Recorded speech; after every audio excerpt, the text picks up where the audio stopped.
Welcome everyone to Almost Cancelled. I am Peter and I'm here today to talk about Squid Game Season 1 Episode 4. It's called Stick to the Team.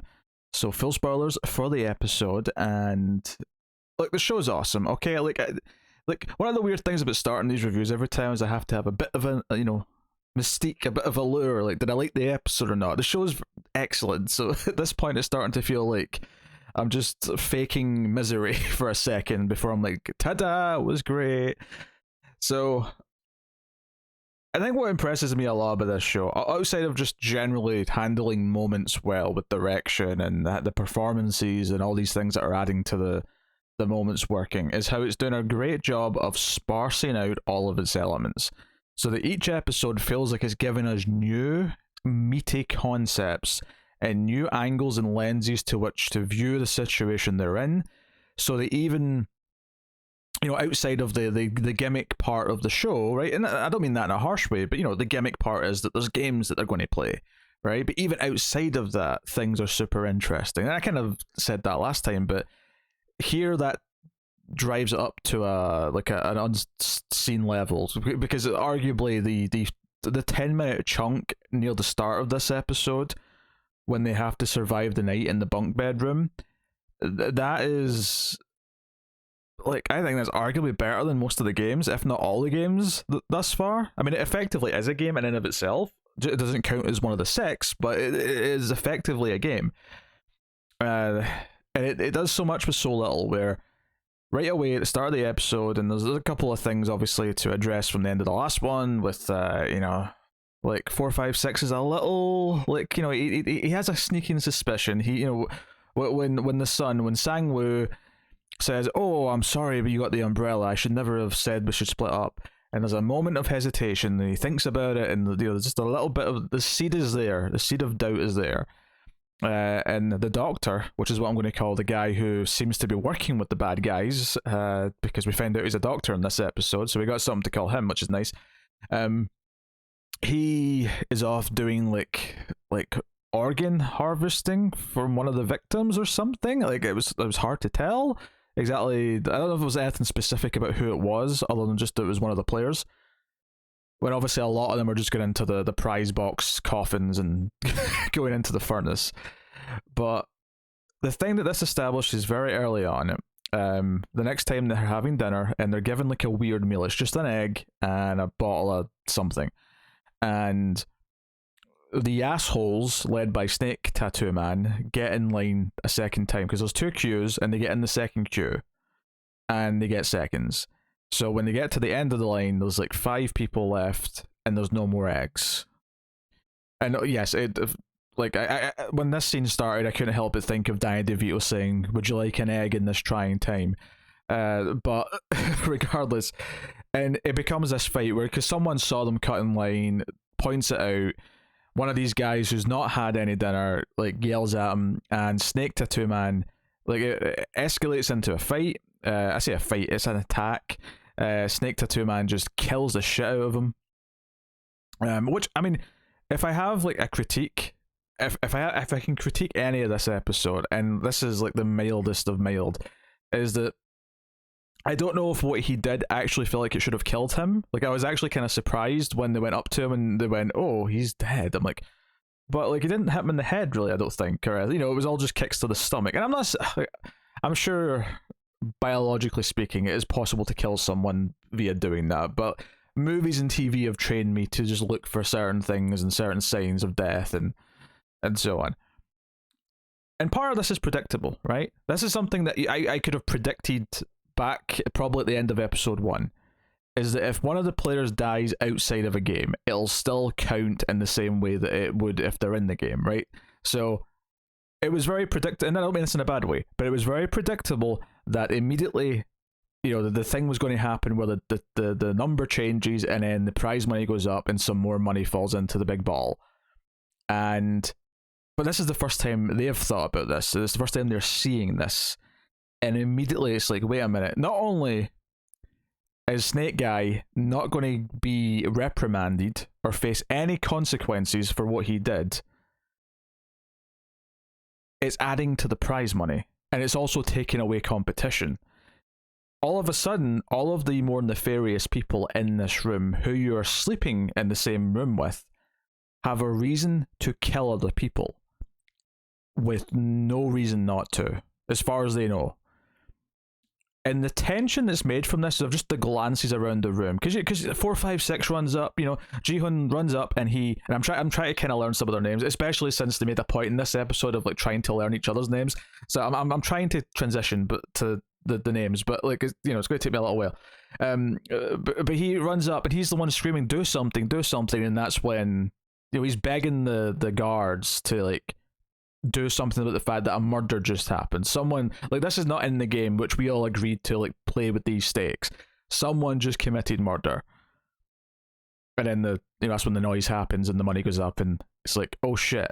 And I think what's so genius about this is that this creates this extra layer of peril, this extra layer of potential danger outside of the game itself, and it really sort of reminds you that every single detail of their existence in this place is part of the overall thing, right? Part of the overall game, or part of the overall experiment, or whatever you want to call it, right down to what they're being fed, how much they're being fed. We even hear one of them admit later on that they fed them not that much so they would be desperate and break out into a fight. Arguably it went even quicker than they thought it would because of the events that do transpire, but this is all kind of planned, and they've even got some extra theatrics to kind of like spur on the violence later on with the strobe light and the beds tipping and whatever else. But honestly, the build up to like the lights going out, the little group saying like we shouldn't go to sleep tonight, like it's Sang-woo who says we can't go to sleep tonight, we have to like stick together, and if anyone tries to attack us, we have to do something about it, we have to protect each other, and this is where being in teams is going to start paying off. And there's some great moments here where like after this, and obviously they're including the old man, who doesn't seem like he's going to be very useful in this case, but Ji-hoon goes over to pickpocket, and that's even what he calls her, actually. I mean, she says her name later, Saebuk, or I'm probably butchering that, but like he goes up to pickpocket, and she's sitting on her own, and she's got no friends, and this is like, and we already like him at this point, right? We like all of our main characters that we've grown some sympathy for. We like them for different reasons. They've done a good job of doing that. That was a lot of episode 2. But what's so great about this is that this was like this really heartwarming moment where he just recognizes that she is alone, and that puts her in jeopardy with what's probably going to happen.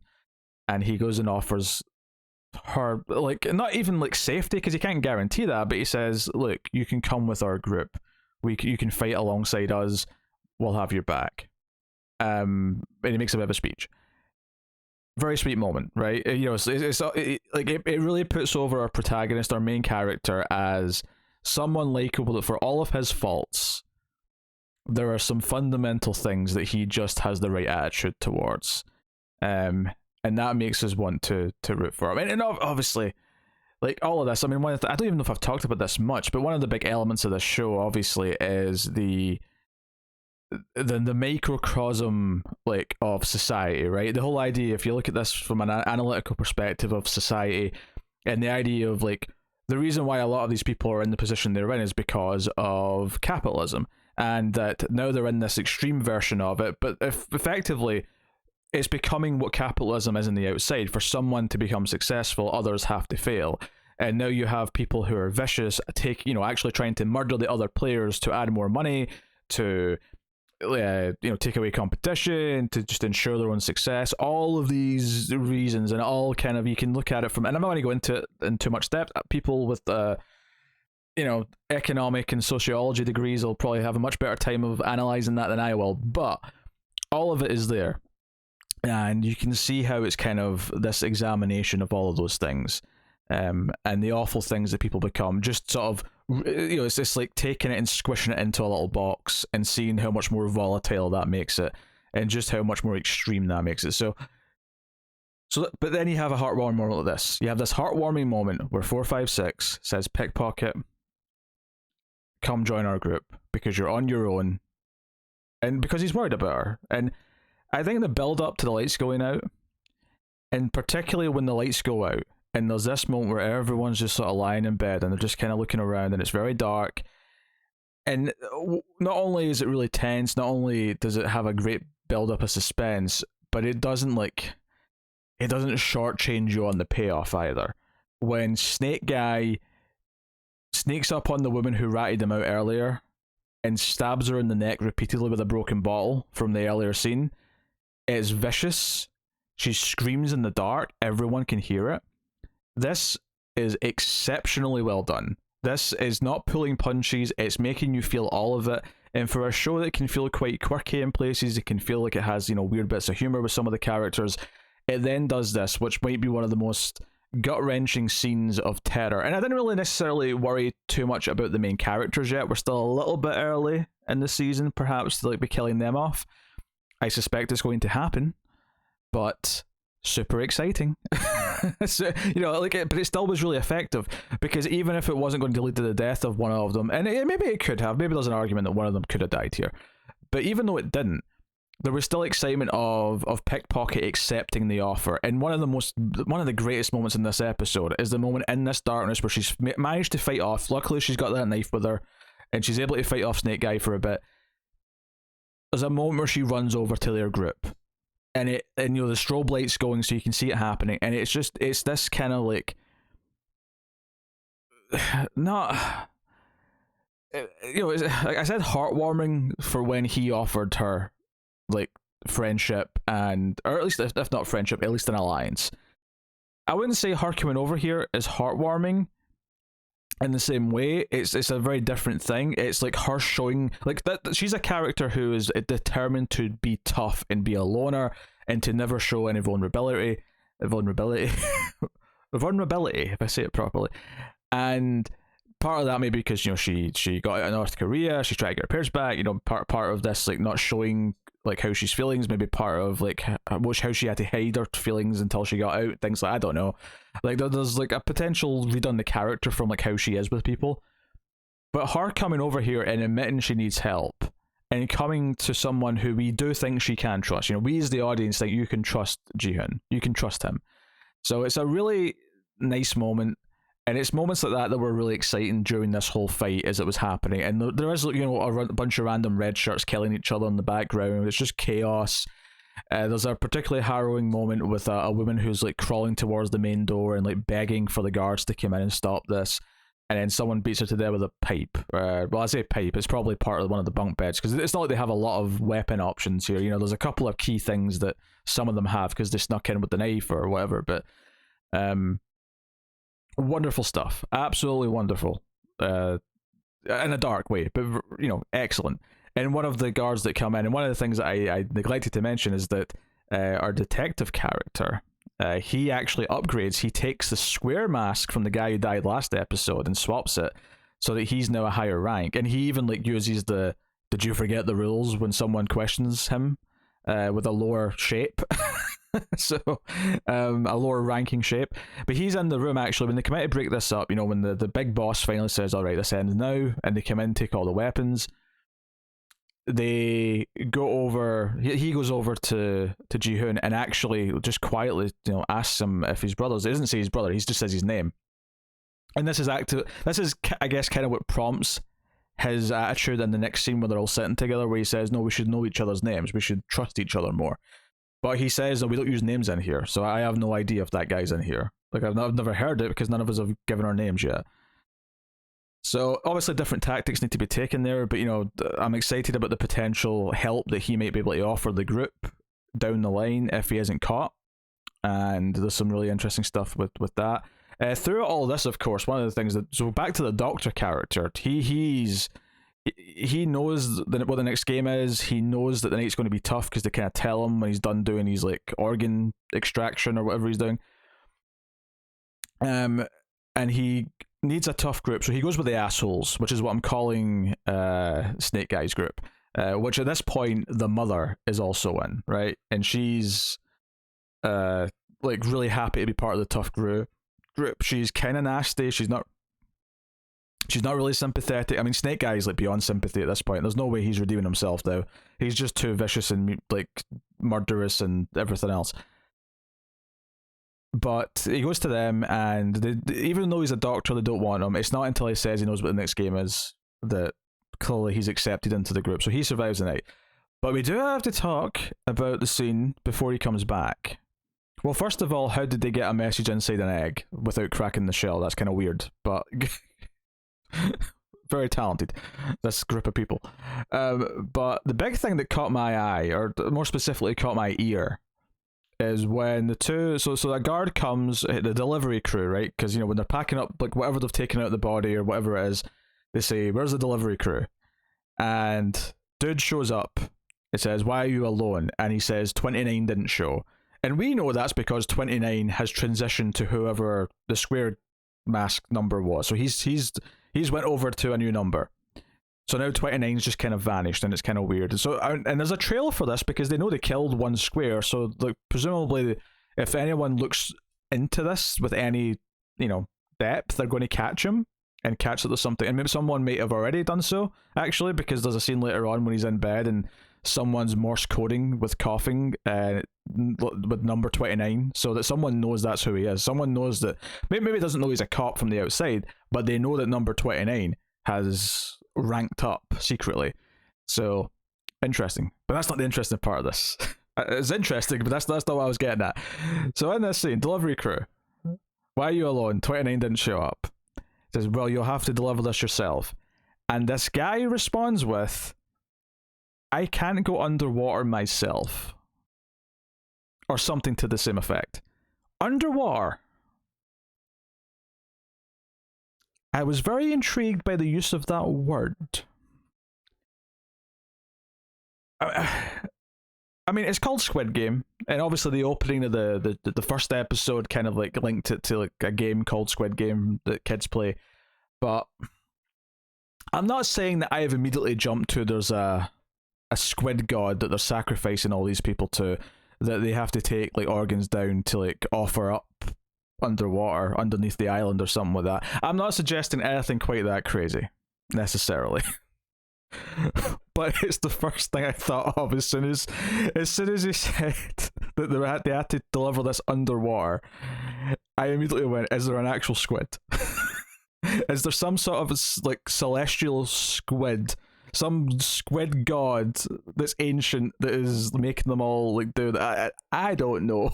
Okay, but it stuck out to me, damn it, and I had to like comment on it. Okay. And I noticed something later on, actually, which is not, this is a small thing, but later on when they're like told to pick teams for the game, I noticed there was 8 teams, and I thought, 8, like an octopus. Just the thought. Maybe I am just completely barking up the wrong tree or sniffing the wrong seaweed. I don't like what's a better analogy or euphemism. Anyway, so I noted that conversation. Okay, so I'm probably completely wrong, but that underwater line was important. There's no way that was not a huge detail and a hint for or foreshadowing for something. Seriously. So yeah, it's fun having the detective like sort of trying to reach out and interact and going to Ji-hoon because he kind of knows that, not so much that he can trust him, but he's the guy in there that he just knows, basically, right? So that's interesting. That's cool stuff. So there's a bit of getting to know each other afterwards, where there's like, okay, so we're all kind of becoming more like human beings to each other. We're more like friends now. But there's a sweet detail here where the old man actually stayed awake when everyone else fell asleep. And he says that, well, I wasn't very useful during the fight. I forgot to mention that just before it ends, he's actually up on top of one of the towers of the bunk beds, like trying to plead with everyone to stop fighting. But he says that, well, I can't offer much in the way of combat because I'm a weak old man, but I can at least keep watch. I can warn you, like, if someone attacks, and it's actually a really sweet little moment. So, again, making me like a variety of these characters. Obviously, Sang-woo, the son character, he's the one who's, you know, edging towards like unlikable at times, because, you know, he does nice things for some of the others. He did a nice thing for Ali. He's done nice things for Even Ji-hoon, he's given him advice in previous games, but he also didn't warn him properly last game. And in this episode, when they're told to pick teams, we actually know, the audience, for a fact that the game, whatever it is, like, you need a strong team, you need physical strength. So Snake Guy, like, they get a team of all men. He kicks the woman to the mother to the curb, which is particularly notable at this point because they've just had sex in the bathroom and she made him swear that they were going to stick together till the end, and then she'd kill him if he betrays her.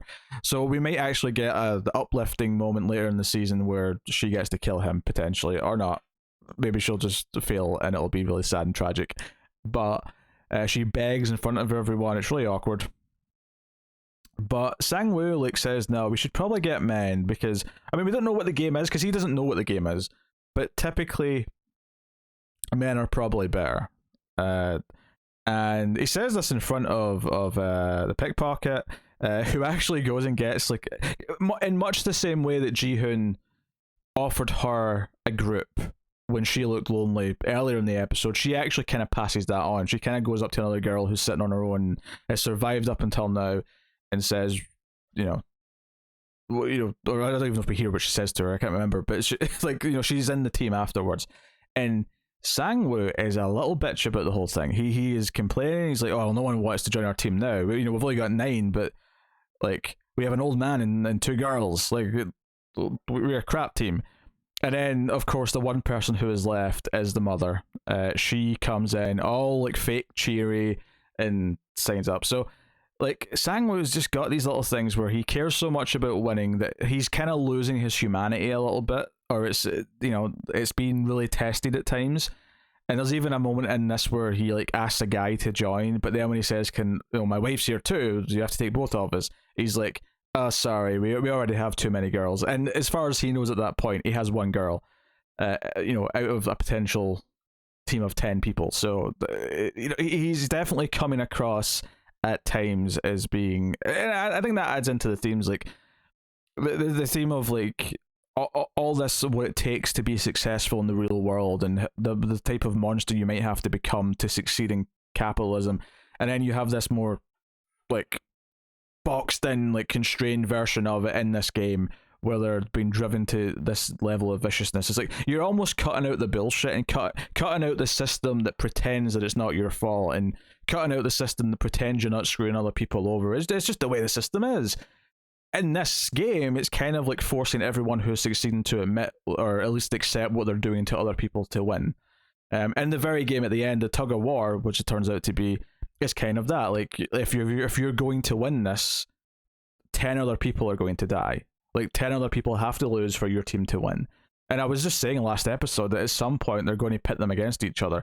And I still expect that it may happen individually. Like, eventually this whole team thing might, like, not work at all, because it's going to be like, no, every person is for themselves and you have to screw over other people.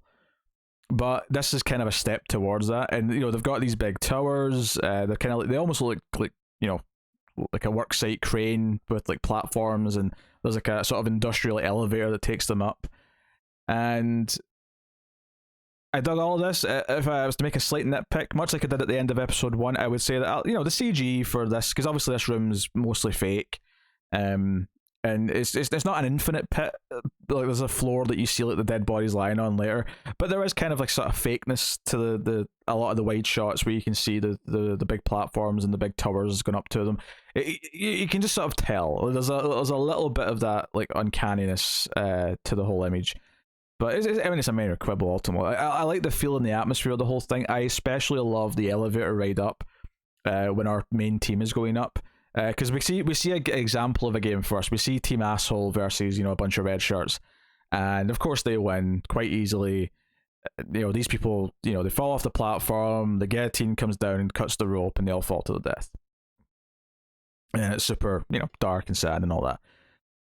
And then it turns out that our team faced another team of red shirts who happen to be a team of all men, so they're not feeling super encouraged by that. But once again, the old man proves his worth. Number 1 says, I used to play tug of war all the time as a kid, and it's not just about strength. There's, like, skills involved, there's the psychology involved, you have to have a leader up front, you have to have a strong person at the back, I thought the detail of like we all have to alternate which side of the rope we're standing on. I thought it was an interesting thing. And but I do actually really appreciate that this doesn't just act like a quick victory either, though. Like all of this advice is really good and it works to a point, but there is a certain, there's a juncture in the competition where once it does get down to just pulling versus the other team, even though they've had a really good start and their tactic works to a point, they still start losing because ultimately the other team are all, relatively in their prime men and they're starting to lose anyway. Our main team is starting to be pulled towards the center and they realize they're losing, they're freaking out. And this episode ends in probably the biggest cliffhanger that we've had so far, in that it just like, it's Sangwoo who comes up with the new tactic. He's like, let's all just take a couple of steps forward, or in unison, right? It'll throw them off. And honestly, and this is what I like about this, is that I can't say for sure that all of the old man's advice is completely sound, but it all sounds reasonable to someone who doesn't like. I mean, I've played tug of war like when I was a kid, but I mean, not in any type of like serious competitive way. Like in PE, I'm sure we did it a few times, but I don't like it was never like a tactical analysis or like strong teaching get into it. It was just yank on a rope. But like this advice, this tactic at the end sounds like a good idea, right? If there's enough room to go forward without falling off, it will make the other team all fall down or at least lose their balance, and then you can yank on it. No pun intended. And then you can yank on the rope, and it will maybe give you the victor, right? It's not a guarantee, but like I think everyone like understands the logic behind this as you're watching it. It makes sense. So the episode cuts to black as they all take a couple of steps forward. And it's one of those great cliffhangers where you kind of yell out at the TV a little bit, going, "Oh, come on, you bastards!" But I do it in a respectful way. Like I respect what they just did. I respect that they made me want it that much. So I think it's a great cliffhanger. I think maybe the strongest like individual ending of an episode yet. And I think the way that it ramped up tension with how it's playing with the mind games and the societal aspect of this group of people living together, and the fact that there's no repercussions for murder. At least maybe there is now. Like the way they come in and stop them and take all their weapons away, maybe implies that now they're not supposed to do that, and maybe they'll be stopped. But like all of that stuff is exceptional in the first half of this episode, and then you have teases to the overall mystery and like underwater. Is there a big squid? There's a giant alien squid underneath a multi. I don't really like. I wouldn't put any money on it, but if I was to make like an out of nowhere call right now, there's a giant alien squid underwater that they're doing this all for or something. Okay, I can't justify it. Other than as soon as he said underwater, my mind went wild. So, very good. Very good. Yeah, I'll say this, like, I wanted to watch episode 5 immediately. And I couldn't, because I can't, I have to record the review before I can watch the next one. Otherwise, the review is tainted, because I'm pretending not to know things from later. I can't do that. So instead of watching it right away last night, I held off, and I didn't have the urge to record right away, so I left it to today. And I did it today, but like I really wanted to watch the next one. So don't worry, I now get to watch episode 5, and therefore I will have incentive to record that so I can watch episode 6, and so on and so on. So I will see you with episode 5 likely before the end of the week. Don't quote me on it, but I imagine I will squeeze it in. But thank you very much for joining me. You can let me know what you thought of this episode in the comments, as well as like, subscribe, and ding the bell for notifications. All of those things do help out a bunch on YouTube, so please hit the buttons. And you can of course support everything we do over at patreon.com/MailFuzzTV for as little as $1 per month, and help keep all the content coming. So if you enjoy watching, if you like binge watching these TV reviews, or you go over to the MailFuzz Movies channel and binge streams after midnight, or the Atomic Cinema Experiment, consider throwing in $1 and just adding to the Adding, if you imagine that we have a big ball of money that fills up via Patreon, then go on, go on. But no one has to die for it. That's the benefit of this. That's the beauty of it, right? This is a murder-free network of shows. Thank you very much for joining me. It's been a pleasure. I will see you next time. Keep watching TV. Have you got any vanilla?